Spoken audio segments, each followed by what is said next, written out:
खबरों का सारथी। नमस्कार, उत्तराखंड की खबरों में आपका स्वागत है। मैं हूं मनोज मानस। खबरों का रुख करेंगे उससे पहले देख लेते हैं इस वक्त की अहम हेडलाइंस। सीएम धामी ने ऋषिकेश एम्स पहुंचकर जाना रुद्रप्रयाग बस दुर्घटना में घायल यात्रियों का हालचाल, परिजनों से भी मुलाकात की। उत्तराखंड में आयुर्वेद डाइटिशियन कोर्स शुरू करने की तैयारी, जल्द ही शासन से अनुमति मिलने की उम्मीद। रुद्रप्रयाग हादसे को लेकर डीएम ने किया निरीक्षण, हादसे की मजिस्ट्रियल जांच के आदेश दिए, उच्च स्तरीय कमेटी गठित।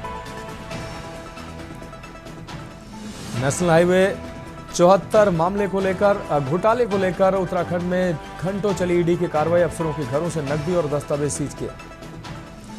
उत्तराखंड भाजपा प्रदेश अध्यक्ष चयन की प्रक्रिया शुरू, केंद्रीय नेतृत्व ने नियुक्त किया चुनाव अधिकारी, प्रदेश अध्यक्ष के नाम का ऐलान जल्द होगा।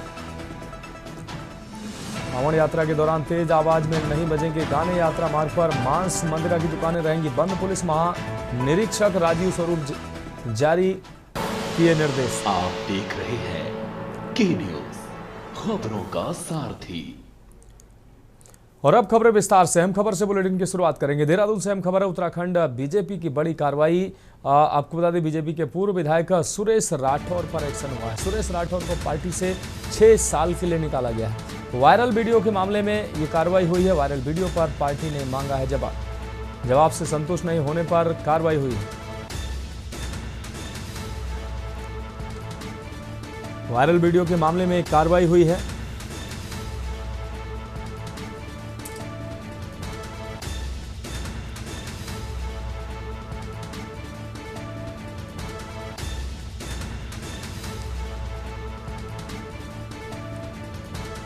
वायरल वीडियो पर पार्टी ने मांगा था जवाब से संतुष्ट नहीं होने पर शुरू हुई कार्रवाई।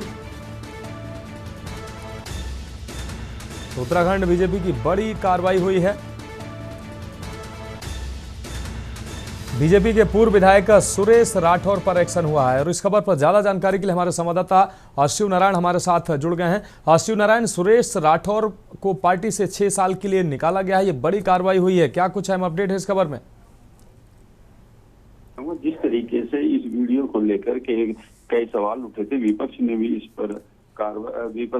पर पीसी कर करके आरोप लगाए थे कि जिस तरीके से यूसीसी की बात कर रही है बीजेपी सरकार, लेकिन उनके खुद के ही पूर्व विधायक ने दूसरी जो ये वीडियो वायरल हुई इसमें ये देखा गया था कि जो ये विधायक थे, पूर्व विधायक, ये एक महिला के साथ उसमें दिखे थे और उसमें ये आरोप लगा था कि इन्होंने दूसरी शादी की है। तो विपक्ष ने भी यही कहा कि दूसरी शादी की है, लेकिन जहां यूसीसी की बात करते इसमें ये गिरते नजर आए और बीजेपी ने इस पूर्व में ही इनसे जवाब मांगा था और ये इस पर जवाब इन्होंने दिया था। जवाब में जब ये कार्रवाई हुई तो उसमें पाया गया कि ये जो जवाब इनका आया तो जवाब में वो जो पार्टी वो संतुष्ट नहीं हुई, इसको लेकर के कार्रवाई की गई। जी हाँ बिल्कुल शिव नारायण, इस तमाम जानकारी के लिए आपका बहुत बहुत शुक्रिया। तो वायरल वीडियो के मामले में कार्रवाई हुई है, भाजपा ने ये बड़ी कार्रवाई की है। वायरल वीडियो पर पार्टी ने मांगा था जवाब और अब पार्टी ने कार्रवाई की, जवाब से संतुष्ट नहीं होने पर यह कार्रवाई की।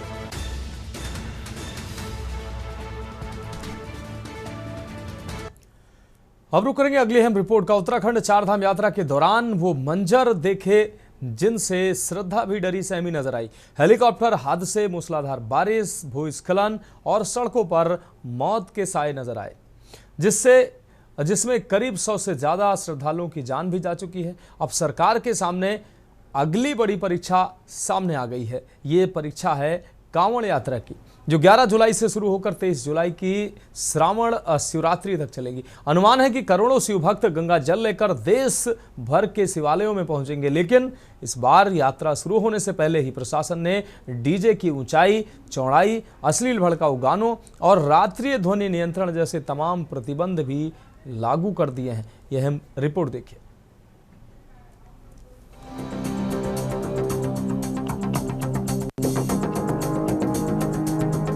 देश की सबसे लंबी पैदल चलने वाली कांवड़ यात्रा की तैयारियों को लेकर हरिद्वार में कांवड़ मेले के संबंध में अंतर्राज्यीय बैठक आयोजित की गई। इस बैठक में उत्तर प्रदेश, हरियाणा, पंजाब, हिमाचल प्रदेश, दिल्ली, राजस्थान के अलावा जिन राज्यों के रास्तों से कांवड़ यात्रा जाती है, वहां के पुलिस अधिकारी शामिल हुए। कांवड़ यात्रा को किस तरह से संपन्न कराया जाए, साथ ही यातायात सुरक्षा को लेकर भी बात की गई। आगामी 11 जुलाई से 13 जुलाई तक कांवड़ यात्रा को लेकर हरिद्वार में आज इंटर स्टेट बैठक आयोजित हुई। उत्तराखंड समेत 6 राज्यों के आलाधिकारी इस बैठक में शामिल हुए। मुख्य सचिव आनंद वर्धन ने बताया कि कांवड़ मेले को संपन्न कराने के लिए प्रयास किए जा रहे हैं और 2 राज्यों के बॉर्डर पर दोनों राज्यों के अधिकारी तैनात रहेंगे। और उन्होंने कांवड़ियों से अपील करते हुए कहा कि कांवड़िए किसी भी प्रकार के हथियार जैसे बेसबॉल, बैट इत्यादि अपने साथ लेकर ना आए।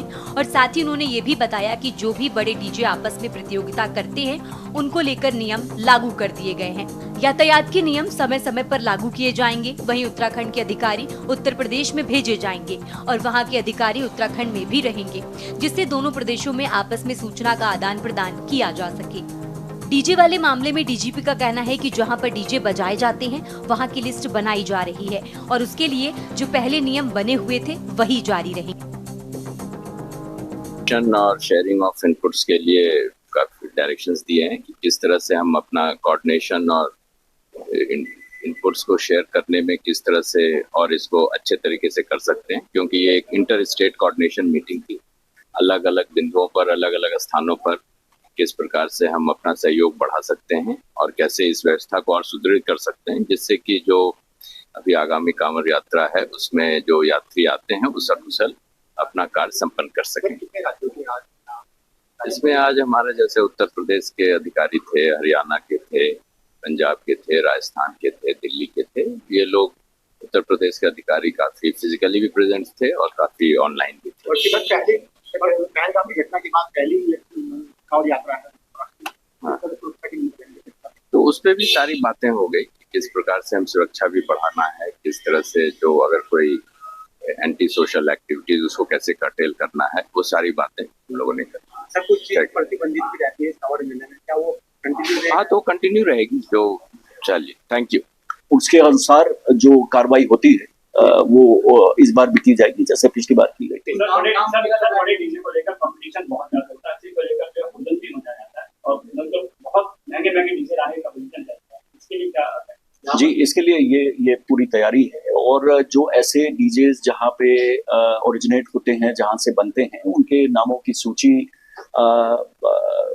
आ गई है और उनसे संपर्क करके जो एक फिक्स्ड मानक जो डीजे की हाइट और चौड़ाई के लिए जो बनाए जाएंगे, उनके अनुसार ही एनफोर्स किया जाएगा। देखिए, ऐसा है कि ये कांवड़ यात्रा हमारे नेबरिंग 5 स्टेट्स को से अफेक्टेड होती है, चाहे वो हरियाणा हो और दिल्ली हो, पश्चिमी उत्तर प्रदेश हो, हिमाचल के लोग भी इसमें आते हैं। तो इन सभी प्रदेश के वरिष्ठ अधिकारियों के साथ 27 तारीख को एक इंटर स्टेट हायर लेवल की एक मीटिंग रखी गई है और उसमें ही सारे इश्यूज़, चाहे वो डीजे का इशू हो, कांवड़ की ऊंचाई को लेकर इशू हो, और एक एसओपी बनाने की बात की गई है। चूँकि वो श्रद्धालु होते हैं तो पुलिस उनके साथ अपराधियों जैसा व्यवहार नहीं कर सकती और हमारा भी एक रहता है कि अतिथि देवो भव, तो उनका हम समझा बुझाकर सम्मानपूर्वक जो भी हम कर सकते हैं करते हैं। हाँ, लेकिन ये सही है कि अगर कोई लॉ एंड ऑर्डर का इशू होगा और कोई ऐसी स्थिति होगी तो पुलिस अपनी सख्ती से भी पेश आएगी और उसमें कोई कोताही नहीं। वहीं उत्तराखंड सरकार की इन तैयारियों पर विपक्ष ने भी तीखा हमला बोला है। विपक्ष ने आरोप लगाया कि बीजेपी को श्रद्धालुओं से ज्यादा प्रचार और चुनावों से सरोकार रखती है। चारधाम में पहले से अव्यवस्थाओं का अंबार है, कांवड़ यात्रा में भी यही देखने को मिलेगा। कांग्रेस के पूर्व विधायक जीतराम ने कहा कि बीजेपी को जनता की समस्याओं से कोई लेना देना नहीं है, उनकी योजनाएं सिर्फ प्रचार तक सीमित हैं। कांवड़ यात्रा जैसी सबसे बड़ी चुनौती पर उनकी तैयारियां जमीन पर शून्य हैं। एसओपी से श्रद्धा नहीं संभलती, इसके लिए ईमानदारी और संवेदना चाहिए। भारतीय जनता पार्टी का जो है, भारतीय जनता पार्टी ज्यादातर प्रचार प्रसार में ही ज्यादा व्यस्त रहती है। उनका चुनावों से ज्यादा सरोकार होता है, जनहित के से सरोकार नहीं होता है कि जनता की क्या समस्याएं हैं, उनको कैसे दूर किया जाना है, इस पे उनके यहाँ चर्चा नहीं होती है। उनके यहाँ चर्चा होती है कि चुनाव को कैसे जीता जाए, कैसे हम धांधली कर सकें, कैसे वो कर सकें। इसी तरह से जिस तरह से चार धाम की व्यवस्था है उसमें कांवड़ यात्रा में भी आप देखना उसी तरह की व्यवस्था रहेगी, क्योंकि इनके जो स्ट्रेटेजी है जो इन्होंने बनाना चाहिए था कांवड़ यात्रा के लिए, जो तैयारियां करनी चाहिए थी, वो तैयारियां अभी शून्य है। तैयारियां केवल प्रचार प्रसार तक सीमित है। प्रचार प्रसार जरूर इनका होता है, लेकिन तैयारियां धरातल पे वो चीजें नहीं होती। सरकार ने देखिए जो हमारी चारों धाम की यात्रा चलती है उसकी भी तैयारी पूर्णतः करी है और यात्रा चल रही है। बीच में थोड़ी सी रुकावटें आई थी और जिस प्रकार से अब हमारी कावड़ चलेगी जुलाई से और 11 जुलाई से हमारा सावन लगेगा, उसके बाद हमारी यात्रा चलेगी कावड़ की। उनके लिए भी व्यवस्था सरकार ने की है कि आने वाले जो भी हमारे कावड़ ये होंगे उनके लिए बाकायदा रस्तों में जो फुटपाथ है उसको सही तरीके से किया जाए और उनको व्यवस्था दी जाए। जगह जगह टेंट की जो व्यवस्था की जाती है, उनके ठहरने की रुकने की व्यवस्था, तमाम हर चीज़ों की जो व्यवस्था की जाती है उनको लेकर के सरकार अपना काम कर रही है। कावड़ भी हमारी बहुत अच्छे से चलेगी, यात्रा भी जो हमारी चारों धाम की वो भी बहुत अच्छे चलेगी। अब सबसे बड़ा सवाल यही है कि क्या इस बार उत्तराखंड हादसों की खबरों से बाहर निकलकर व्यवस्था की मिसाल बनेगा? क्या आस्था के इस महासागर को केवल नियमों से नहीं, समर्पण और समझ से संभाला जाएगा? श्रद्धालु तैयार हैं, अब सिस्टम से भी वही समर्पण और तैयारी की उम्मीद करनी होगी। Uttarakhand desk report.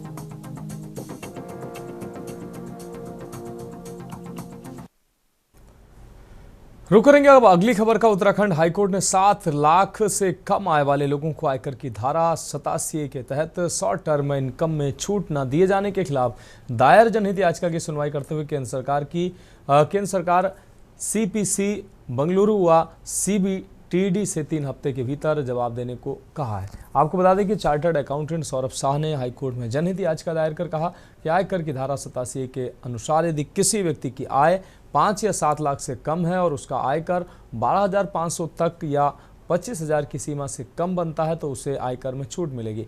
किंतु कुछ मामलों में जिनकी इक्विटी शेयर से शॉर्ट टर्म आय हो रही है उस पर सेंट्रल प्रोसेसिंग सेंटर यानी कि CPC बेंगलुरु द्वारा 15% दर से आयकर जोड़ा जा रहा है और छोटे छोटे कारोबारियों व अन्य को 2,000, 4,000 आदि की आयकर डिमांड नोटिस भेजे जा रहे हैं या उनके रिफंड में एडजस्ट किया जा रहा है, जबकि शॉर्ट टर्म इनकम को धारा 87 के तहत छूट प्राप्त है।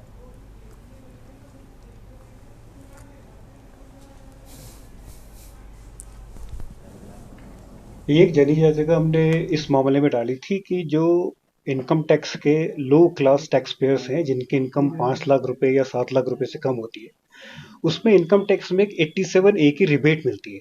यानी कि अगर आपकी इनकम 5 लाख रुपए तक है तो उसमें आपको टैक्स कैलकुलेट किया जाता है और 12,500 रुपए तक अगर उसमें आपका टैक्स आता है तो उसमें आपकी लायबिलिटी नहीं बनती है। लेकिन कई केसेस में ऐसा हुआ है कि अगर आपकी इनकम में शॉर्ट टर्म कैपिटल गेन यानी कि इक्विटी शेयर की अगर इनकम जुड़ी है और वो स्पेशल रेट से टैक्स होती है 15% के रेट से, तो सरकार उसमें अभी जो CPC बेंगलोर है वो प्रोसेसिंग करके उसमें डिमांड निकाल दे रहा है और 15% उसमें टैक्स करके जो छोटे छोटे एसएससीज हैं कई 2,000, 3,000, 4,000 उनकी डिमांड आ रही है, वो डिमांड या तो उनके रिफंड से एडजस्ट कर दे रहा है या उनको डिमांड नोटिस भेज दे रहा है। हमने ये माना था कि जो सेक्शन 87 है उसमें स्पेसिफिक प्रोविजन है कि अगर कोई भी इनकम हो, चाहे वो शॉर्ट टर्म कैपिटल गेन से इनकम हो या किसी और सोर्सेज से इनकम हो, उस पे अगर वो 12,500 या 25,000 की लिमिट से कम टैक्स आता है तो उसमें ये टैक्स रिबेट मिलेगी। तो इसमें कोर्ट ने उसको सुना है और कोर्ट ने सरकार से, CBTT से और आपके सेंट्रल प्रोसेसिंग सेंटर से उसका जवाब मांगा है। अब 3 हफ्ते का उनको टाइम दिया गया, उसके बाद ही दोबारा से लिस्ट होगी।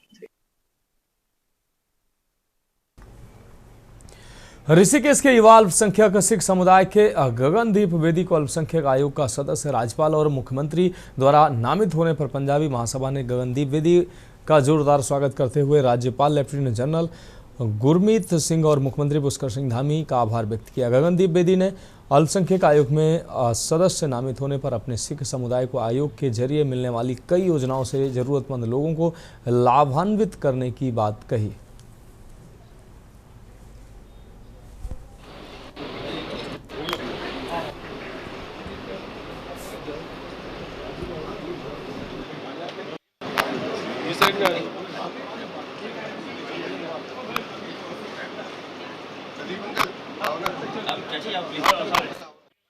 हम सबसे पहले माननीय पुष्कर सिंह धामी जी का आभार जताऊंगा, जिन्होंने ये मेरे को दायित्व देकर एक छोटे से कार्यकर्ते का मान सम्मान बढ़ाया है। हमारे सिख समाज के लिए बड़े गौरव वाली बात है कि मैं हमारे पूरे उत्तराखंड में ये दायित्व मेरे को दिया गया है। मैं माननीय मुख्यमंत्री जी का दिल से आभार जताता हूँ। पंजाबी महासभा का दिल से धन्यवाद। ये काफी सालों से मेरा मार्गदर्शन कर रहे हैं। पत्रकार बंधुओं का भी धन्यवाद। अंत में मैं यही कहना चाहूंगा, माननीय राज्यपाल जी का, माननीय मुख्यमंत्री जी का, हमारे पंजाबी महासभा के केवल किशन लांबा जी का, आप सभी पत्रकार बंधु का दिल से धन्यवाद। लांबा जी, एक पंजाबी महासभा के एक युवा को राज्यपाल और मुख्यमंत्री ने अवसर दिया है, क्या कहना चाहेंगे? आपने सम्मान किया। मैं सबसे पहले तो माननीय राज्यपाल जी को, माननीय मुख्यमंत्री जी को बहुत बहुत धन्यवाद करता हूँ कि उन्होंने ऋषिकेश से हमारे एक युवा सरदार गगनदीप सिंह बेदी जी को ये दायित्व दिए। मैं उनका बहुत बहुत धन्यवाद करता हूँ। और मैं इसमें अपने बेदी जी से भी ये कहना चाहूँगा कि जो दायित्व आपको मिला है उसको आपको बढ़ चढ़ के निभाना है। ये नहीं कि घर में आप जाके बैठ जाओ। ये कोई एक पद इसलिए है कि लोगों की सहायता हो सके। खुलकर समर्थन किया आयोग में सदस्य बना, क्या कुछ करना चाहिए? देखिए, व्यापार सभा तो स्वाभाविक है कि एक व्यापारी का समर्थन करेगी। और गगनदीप बेदी जी मेरे तो बड़े भाई हैं और हमेशा इनका आशीर्वाद मुझे भी प्राप्त है। ये आज से नहीं, पिछले 2 पीढ़ियों से 3 पीढ़ियों से ऋषिकेश में ही व्यापार कर रहे हैं। इस वजह से व्यापारी समाज सारा इनके साथ है। अल्पसंख्यक आयोग एक ऐसा आयोग है जिसमें काम करने की बहुत स्कोप है। आप भी जानते हैं, मैं भी जानता हूँ, जिसमें निरंतर काम किया जा रहा है। और कहीं ना कहीं सरकार की भी रुचि है कि अल्पसंख्यक समाज को किस तरीके से प्रथम श्रेणी में। तो फिलहाल उत्तराखंड की खबरों में वक्त एक अहम ब्रेक का है। जल्द हाजिर होंगे। आप देख रहे हैं। ब्रेक के बाद उत्तराखंड की खबरों में एक बार फिर से आपका स्वागत है। अब बढ़ेंगे अगली खबर की ओर। हल्द्वानी में नैनीताल दुग्ध संघ की ओर से गुरुवार को एक महत्वपूर्ण बैठक का आयोजन किया गया, जिसमें संघ अध्यक्ष मुकेश बोरा और प्रबंधन समिति ने आंचल दुग्ध पदार्थों की बिक्री से जुड़े एजेंटों के साथ विचार विमर्श किया। इस दौरान बाजार में आंचल उत्पादों की बिक्री के दौरान आ रही चुनौतियों और उपभोक्ताओं की अपेक्षाओं को लेकर एजेंटों ने कई अहम सुझाव रखे। बैठक में दुग्ध उत्पादों की गुणवत्ता, आपूर्ति और उपभोक्ता संतुष्ट कैसे हों जैसे मुद्दों पर खुलकर चर्चा हुई। एजेंटों द्वारा प्रस्तुत सुझावों पर गंभीरता से विचार करते हुए दुग्ध संघ ने आश्वासन दिया और आने वाले समय में उत्पादों की गुणवत्ता में और अधिक सुधार की बात कही।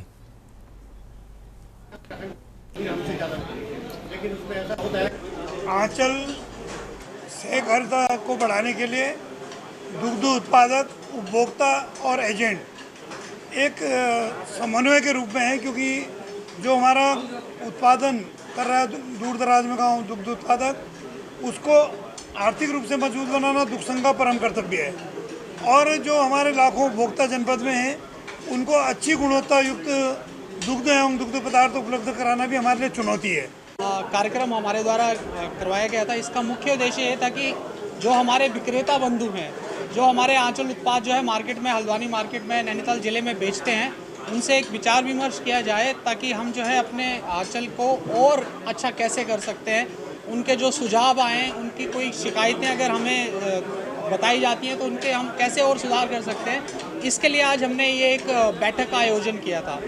आज 11 साल मेरी शॉप को हो गया। आज पहली बार आंचल दूध वालों ने डायरेक्ट हम दुकानदारों से संवाद किया। अब संवाद करने का रीज़न ये था कि जिस हिसाब से आज 11 साल से हम आंचल का दूध बेच रहे हैं, 7 कैरेट, 8 कैरेट, 9 कैरेट दूध बेच रहे हैं। कभी कभी ऐसा होता है कि कभी बैंक्वेट हॉल की डील आई तो 12-12, 15-15, 20-20 कैरेट दूध भी जाता है। अचानक एकदम दूध का कम होना, क्योंकि इन्होंने तो हमें दूध दिया, बेचना हमने है।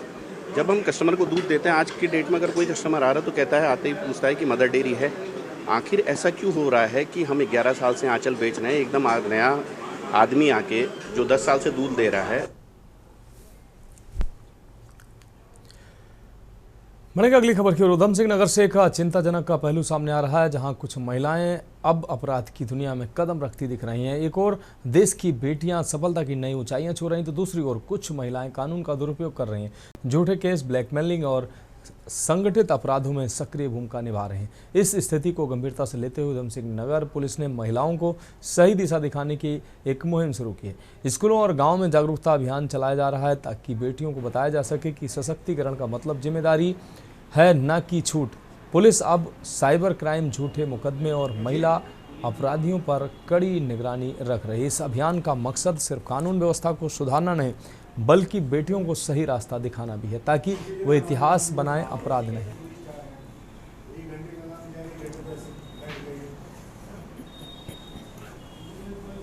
देखिए, जनपद में एसएसपी महोदय के नेतृत्व में लगातार पुलिस के द्वारा कार्रवाई की जा रही है। ये कार्रवाई 2 स्तरों पर हो रही है। एक जन जागरूकता के स्तर पे, बिना जागरूकता के नशे को नहीं रोका जा सकता है। दूसरा, जो लोग भी इसमें बेचने में, ट्रांसपोर्टेशन में या स्टोरेज में इन्वॉल्व हैं, उनके विरुद्ध भी कार्रवाई की जा रही है। इसमें इन्वॉल्वमेंट चाहे महिला की हो या पुरुष की हो, उनको आइडेंटिफिकेशन किया जा रहा है। जिनका इनको संशय है, उनका आइडेंटिफिकेशन किया जा रहा है। ये डायरेक्ट इन्वॉल्व हैं या इनके पीछे कोई और है जो इनसे इस काम को करा रहा है, उसको भी किया जा रहा है। और उसी आधार पे मेरिट के हिसाब से इनके विरुद्ध कार्रवाई हमारे द्वारा अमल में लाई जा रही है। कालाडूंगी थाना अंतर्गत रिपोर्टिंग पुलिस चौकी कोटाबाग के कप्तानगंज ग्राम सभा निवासी कमल नगर कोटी के सिपाही परमजीत सिंह ने पिटाई कर दी। पिटाई के उपरांत कमल ने जहर खाकर आत्महत्या कर ली। आपको बता दें कि शुक्रवार शाम पुलिस चेकिंग के दौरान कांस्टेबल परमजीत ने कमल नगर कोटी की 2 पहिया वाहन रोककर उसे सीज कर दिया। वहीं कमल द्वारा गाड़ी सीज नहीं करने का निवेदन किया गया, परंतु चौकी इंचार्ज प्रवीण कुमार तेवतिया द्वारा 2 पहिया वाहन सीज कर दिया गया। वहीं मृतक कमल नगर कोटी द्वारा चौकी पहुंचकर गाड़ी छोड़ने की बात कही, तभी कांस्टेबल परमजीत सिंह ने कमल नगर कोटी की बेरहमी से पिटाई कर दी, जिससे परेशान होकर कमल नगर कोटी ने जहरीला पदार्थ चौकी के समीप ही गटक लिया। आनन फानन में कमल को हल्द्वानी हायर सेंटर ले जाया गया, जहां उपचार के दौरान कमल की मृत्यु हो गई। वहीं आज ग्रामीणों ने कोटाबाग चौकी पहुंचकर धरना प्रदर्शन किया और आरोप लगाया कि चौकी में मौजूद सीसीटीवी कैमरे भी गायब हैं। वहीं मौके पर कालाडूंगी विधायक वंशीधर भगत ने पहुंचकर मामले का जायजा लिया और एसएसपी नैनीताल से बात कर कड़ी से कड़ी कार्रवाई की मांग की है। वहीं एसपी सिटी हल्द्वानी प्रकाश चंद्र ने कहा कि इस गंभीर विषय पर सख्त कार्रवाई करते हुए पूरी चौकी इंचार्ज समेत पूरे स्टाफ को बदल दिया जाएगा। साथ ही जांच के बाद नियम के अनुसार सख्त कार्रवाई की जाएगी।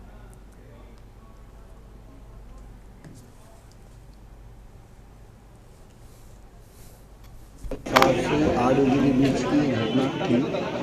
उसमें यहाँ पर से ये चौकी इंचार्ज और परमजीत दोनों बाजार में गए, मेरे लड़के को घसीट के लाए हैं।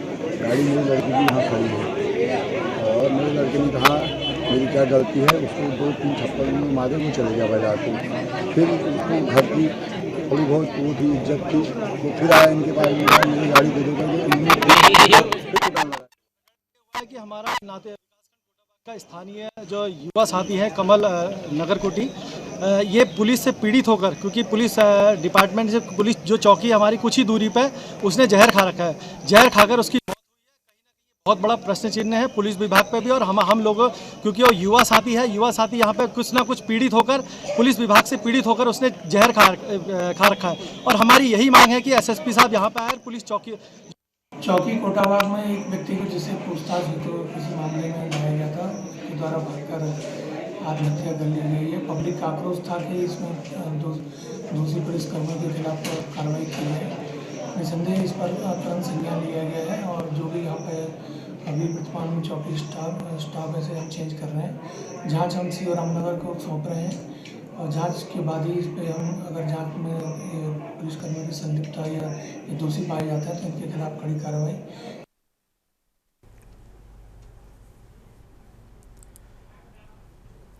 तो फिलहाल उत्तराखंड की खबरों में अभी के लिए मेरे साथ इतना ही। मुझे दीजिए इजाजत और आप देखते रहिए के न्यूज़ इंडिया।